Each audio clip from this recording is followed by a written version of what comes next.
Hey guys, welcome back to Katie's Book Nook. My name is Katie, and I am chuckling because this is like the 10th time I've tried to film this video.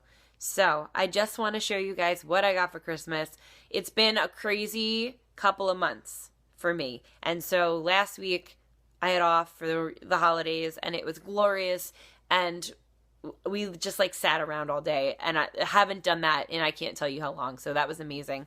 As a lot of you guys know, I am in graduate school, so I didn't have much free time at all throughout the year pretty much. I started it last January. The semester went from January all the way until the end of August without any breaks in between for classes. And then I had 2 weeks off in August when we went to Disney World, which I love Disney so much, but that is the furthest thing from a relaxing vacation.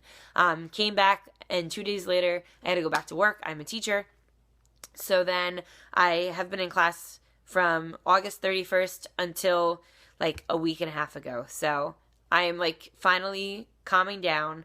I want to share with you guys what I got. I originally filmed this video on January 1st. It is January 5th right now, so everything's just a little bit crazy. But I just want to show you guys some of the bookish things that I got for Christmas. The first thing is I have started cooking more as I am... I got married. It'll be 2 years in May, and I'm just trying to be more adventurous with cooking. You know, steer away from like the grilled chicken and whatever. So this is a combination gift that I got from my husband, but really it's for me too. And it's the Bob's Burgers Burger Book. Now, I never thought that I would love the show Bob's Burgers, but I so totally do. I love Linda and Louise are my 2 favorite characters. And this cookbook is just like really cute because not only is it puntastic, so it's Do the Brussels Burger is my favorite one because look at Linda and Bob, there's kind of a glare, but they're under a Brussels sprout disco ball. But the recipes are really doable.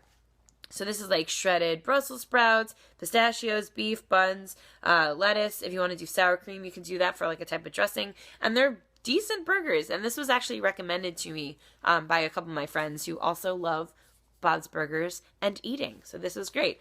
I got the Skinny Taste Fast and Slow Cookbook, which is in my kitchen right now, so I'm not going to go get it. But if you are looking to eat healthier, I'm getting older, so I want to, you know, put my health on the forefront. So the Skinny Taste Cookbook is based on, you know, the blog that the Gina Homolka, I think is her name. She has the Skinny Taste blog, and all of her recipes are healthy, and they're lightened versions of, you know, classic meals. So, you know, I'm making like a pasta and broccoli dish tonight. The other day I made like a pork chop and fennel and onion dish, and it was delicious. So I highly recommend that if you do like to cook but also want to be somewhat healthy. I also got for my final cookbook of the day, Eat Like a Gilmore, the unofficial cookbook for fans of Gilmore Girls by Christy Carlson, photography by Bonnie Matthews. Now, Gilmore Girls is one of my favorite shows of all time. That's like if I had to be sent to a deserted island that only had a TV where I could pick one show to watch for the rest of my life, it would be Gilmore Girls. I have all the seasons on DVD. I watch it when it's on television. I watch it on Netflix. We're not going to talk about the revival right now. But this was just like a really lovely, nice gift. So not only does it have like some information about the show and recipes, each of the recipes kind of has like a story about where it would be found in Gilmore Girls, or, you know, who the recipe would be important to. They also have it, I don't know if you can really see it up at the top there, sorry for the angle, like where it would be found. So there's Luke's Diner, there's a town favorite, Suki's Kitchen, you know, Friday night dinner. So there's all that information. It's just really pretty. The recipes look amazing. I am so excited that I have this. So now into the books. Now, I have not read the first book in this duology yet, but I got Crooked Kingdom by Leigh Bardugo. I like to read trilogies and duologies especially, like, together. So if I'm going to read a book and it's a trilogy or a duology and both books are out, I want to read through them. So it was very nice. I got this one, Crooked Kingdom. I just think the red is really striking, especially next to the black. It's going to look really awesome next to Six of Crows on my shelf. So I got that. I also got Three Sisters, Three Queens by Philippa Gregory. Now, Philippa Gregory is a little lax when it comes to her historical accuracies. I was a history major as an undergrad, so I love historical fiction, and I am a true Anglophile. I love anything from England for the most part, especially Tudor history. I think that is very, very interesting. So I was very thrilled to get this. I've read her other books, a lot of them. I've read The Other Boleyn Girl, The White Queen, all those books. And again, she's very free with her interpretation of what actually happened. However, she writes a compelling story, and they're just really fun. They're just really fun reads. And the end papers of this book are gorgeous. Okay, so I was excited to get that. I also love, love, love Downton Abbey, which I think I've talked about on this channel before.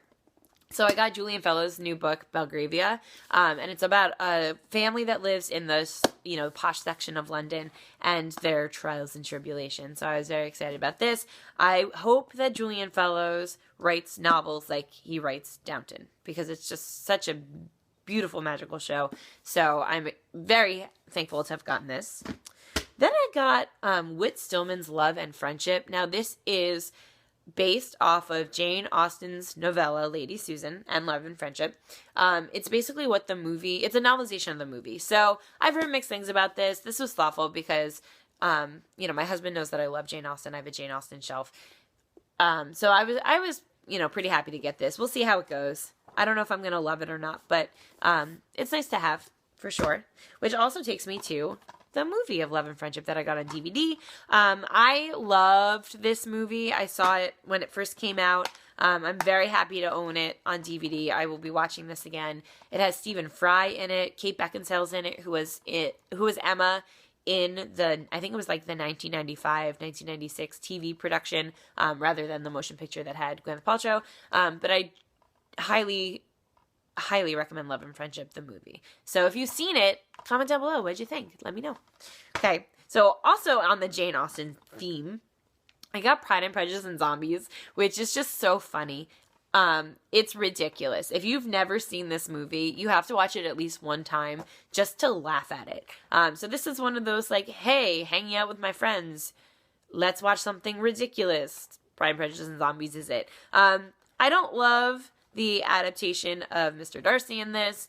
I do like Lily James. She's not my favorite of all time, but I think she did an okay job as Elizabeth Bennet. But I was very happy to see this. I literally laughed out loud when I got this for Christmas. Okay. Then I also got Anne of Green Gables, the PBS adaptation. I've heard mixed things about this as well. I love the Anne of Green Gables series, one of my favorite book series of all time. I love Ellen Montgomery as a writer. We'll see how this goes. I don't know. Like I said, I've heard mixed things. I've heard it's a strong adaptation. I've heard it's not a strong adaptation. But I didn't pay for it. It was a Christmas gift, so I got this as well. My husband wanted The Hobbit, so my mom got him the Hobbit trilogy. He's a Tolkien nut, like I'm an Austen nut, and we have all the Lord of the Rings movies, so he wanted to complete his collection to get, the Hobbit box set. Okay? Then I got him, which is also partially for me. It's a very nice thing to have the same interests that your husband does.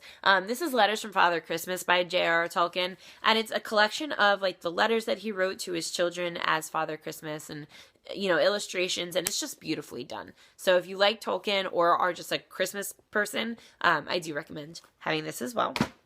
Now, I also got these from my cousin. With my mom's side of the family, we do a Secret Santa because there's only like 15 of us total, counting like my cousins, my aunts, my uncles, everyone. There's only 15 of us. So we do Secret Santa, and she got me a couple different things, but one of them were Harry Potter pint glasses. So I'm not going to take them out because they're in the packaging still. But one is the Marauders map. One says Always on it. One is the Deathly Hallows, and one is a picture of Harry. I think it's Voldemort on the other side, and it says good versus evil. So that was kind of thoughtful. I'm glad I got those. All right, so I go shopping for myself when it's Christmas time, which is not a good thing. I'm spending too much money, but there we have it. So this is just a little portion of the things that I've bought myself so far. I went on a book outlet buying spree like the day after Christmas. They had a Boxing Day sale, and I spent so much money, but I'm getting 4 boxes of books. So I'll do that at another time. But these are all from either Barnes & Noble or Amazon. I don't remember which is which at this point because it was like 2 weeks ago that I bought all these books. but they're all books that I really wanted to add to my collection. So the first thing is I got this at Barnes & Noble. This is a candle. It's Patty Wax Library, and it's a Charles Dickens themed candle. So if you open it, it's in like a tin, and it's double wicked, and on the front it says, "I will honor Christmas in my heart and try to keep it all the year." So it's a quote from A Christmas Carol, and the scent is like delicious. It's tangerine, juniper, and clove, which isn't truly a Christmas smell, but it's just like a really cozy smell. So I was very excited to get this. This was like $6, and it was in one of those like end caps that just has like gift ideas. So I was very happy to pick this up. I got We Should All Be Feminists, the essay by Chimamanda Ngozi Adichie, and I have been wanting to read this since I heard about it, and I heard it's, it's very quick read, but it should be necessary reading. So I am very excited to pick this up, probably this weekend. I need to get into the reading spirit. I really haven't read too much lately, so this is definitely something that can, jump me off.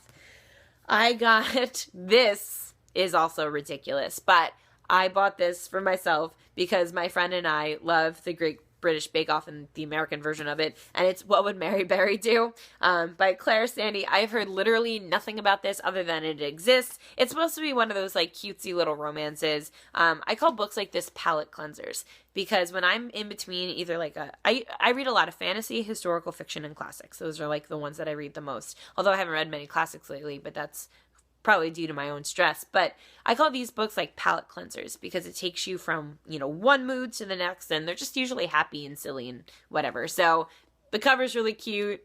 It's long, but it's like super readable, and I'm pretty happy to own this.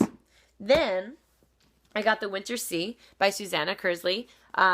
This is basically a historical fiction book. 1700s Scotland, that's all I needed to know. It's pretty long, but it looks awesome. I want to read like winter books in the winter, so I'm not doing much in January or February by way of like social plans, so I am planning on reading a lot for the next couple of weeks, so this is definitely one of them that is on my list. Then I can't remember off the top of my head, and I am so sorry, but somebody was talking about The Year of Living Danishly by Helen Russell. Now, this is a nonfiction book about a woman from England who moves to Denmark because of her husband's job. And so she's basically analyzing why people in Denmark are the happiest in the world. So this looks really interesting. I need to read more nonfiction. I feel like as an adult, I'll be 30 in June. I need to read more nonfiction. So this is definitely up there. Then I got myself 84 Charing Cross Road by Helene Hanff. Now, this is a collection of letters. It is between a bookseller and a freelance writer. So the freelance writer is Helen Hanff, who lives in New York City, and the used book dealer, they would write letters back and forth to each other. It's really very short. It's just a collection of notes, but I heard if you are bookish and like bookish things, this is perfect to read. It's less than 100 pages. Let's hope I seamlessly edit this. This is The Bird in the Tree by Elizabeth Gouge. Emma, the Bookish Princess, and Kate Howe have been talking about this on their channel, and this author. It seems right up my alley. It's like a family saga during, I think it's World War I in England, so I am there for this one. I also bought, this is also for my husband, Stephen King's 11/22/63. It's supposed to be excellent. It's about JFK and time travel, and it just sounds really interesting.